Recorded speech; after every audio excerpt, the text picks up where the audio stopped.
We work as part of the United Kingdom Counter-Terrorism Command, and our responsibility there is to keep all citizens in the UK safe.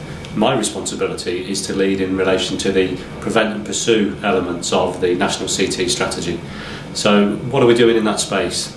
Prevent, that's very much about identifying those vulnerable people in our communities, those that would seek to radicalise or those that would seek to influence would take advantage of. So we're working with all elements of the community to identify those people who might be vulnerable to radicalisation, might be vulnerable to suggestive behaviour about how they go about and conduct themselves and present a risk to people.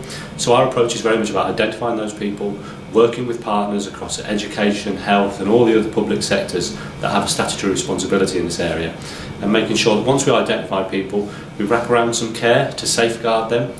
So we're doing everything we can in that space to prevent people from becoming radicalised or posing a threat to our communities. The other strand that I lead on is pursue.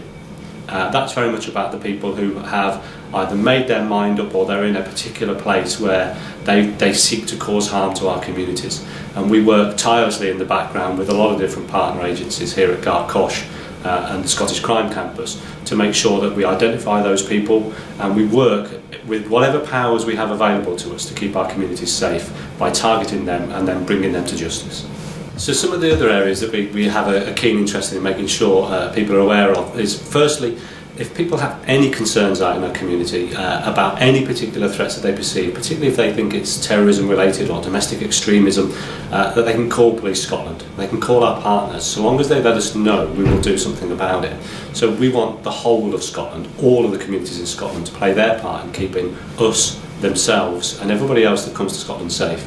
So please, I would ask people to provide that information to us. We will take it seriously and we will look into things. And the second is around sort of the national campaign around what happens in a marauding terrorist firearms attack. People are aware there have been a number of exercises both in Scotland and the rest of the UK, predominantly around sort of shopping centres, and people will have seen the news from Paris and the sorts of attack that we're trying to prepare for and prevent from happening in the first place. But the Run, Hide, Tell, there is a video on the website for Police Scotland. I would encourage people to watch that video and take on board the message that we're getting across there in relation to their own personal safety, but also that ability to contact us